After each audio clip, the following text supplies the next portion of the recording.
ஓம்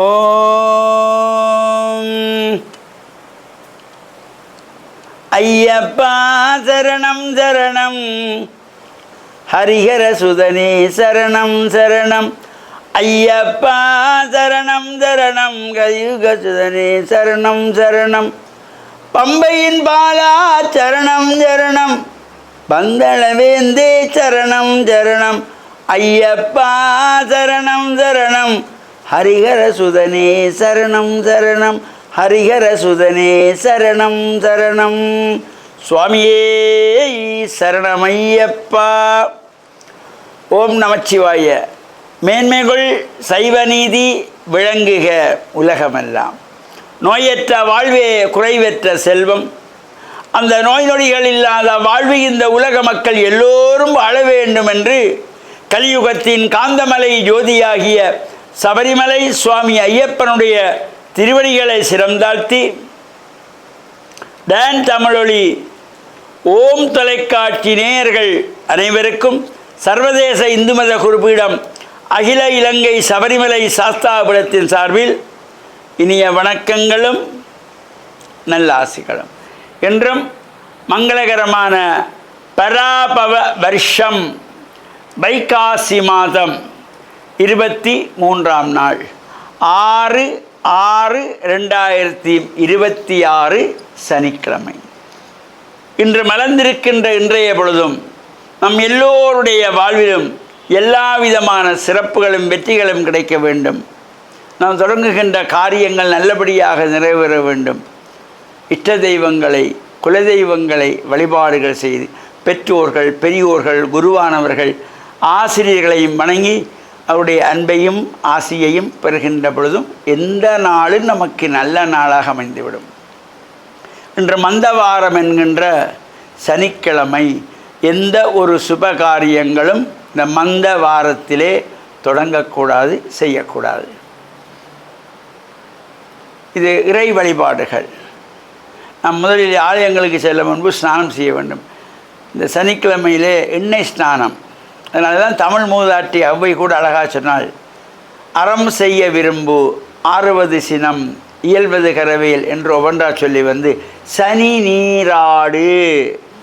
இந்த சனிக்கிழமை கண்டிப்பாக எண்ணெய் வைத்து நீராடுவது, எண்ணெய் முழுக்கு போடணும். சனிக்கிழமை உடல் ரீதியாக இருக்கின்றதாகிய உஷ்ணங்களை எல்லாம் தீர்க்கின்றது. அதே மாதிரி சனீஸ்வர பகவானுக்கு எள்ளெண்ணெய் தீபங்கள் ஏற்றி வழிபாடு செய்வது.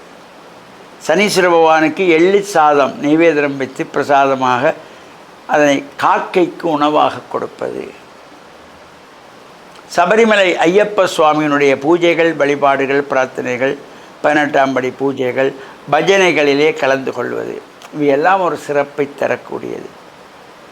சுபகாரியங்களை தவிர்க்க வேண்டும் சனிக்கிழமையில். இந்த கிழமைகளுக்குள்ளே சனிக்கிழமையும் செவ்வாய்க்கிழமையும் எந்த சுப காரியங்களையும் செய்யக்கூடாது, செய்ய மாட்டார்கள். இப்போ நம்மில் பலர் சனிக்கிழமை ஞாயிற்றுக்கிழமைனா விடுமுறை தானே என்று விட்டு எல்லோரும் அதில் ஆசைப்படுவோம். சனிக்கிழமையில் நாள் வச்சால் வருகின்றவர்கள் நின்று ஞாயிற்றுக்கிழமை நின்று போகக்கூடியதாக இருக்கும். இந்த உறவுகளெல்லாம் தொலைவிலிருந்து வருகின்றவர்களுக்கு சனி ஞாயிறு என்றால் விடுமுறை நாட்கள் என்று கல்யாணத்தை வைப்பார்கள். தவறு. கல்யாணம்ங்கிறது 1000 காலத்து பயிர். அவர் வர வேண்டும், இவர் வர வேண்டும், அவருக்காக இவருக்காக நாள் வைப்பதல்ல.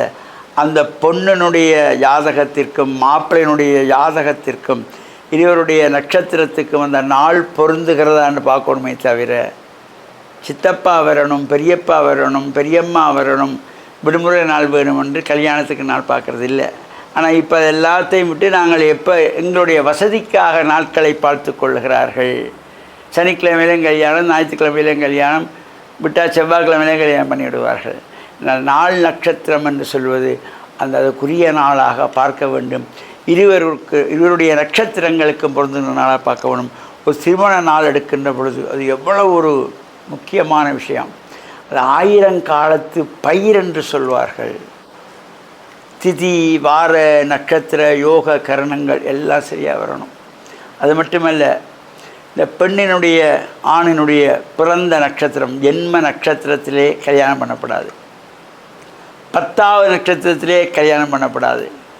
19வது நட்சத்திரத்திலே கல்யாணம் பண்ணக்கூடாது. இவ்வாறு எவ்வளோ விஷயங்கள் இருக்கிறது. ஜென்மம்,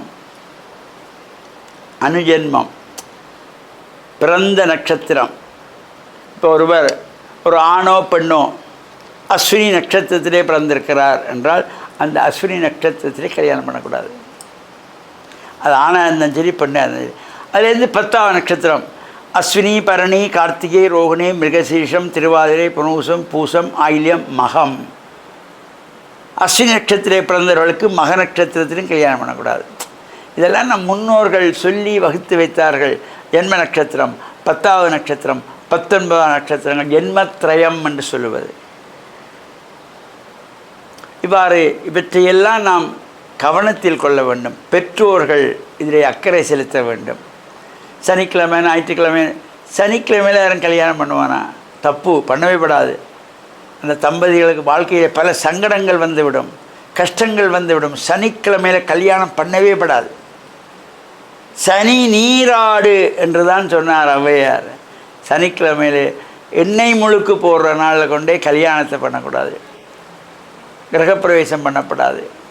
இந்த எண்ணங்கள் ஒவ்வொருவருக்கும் பெற வேண்டும்.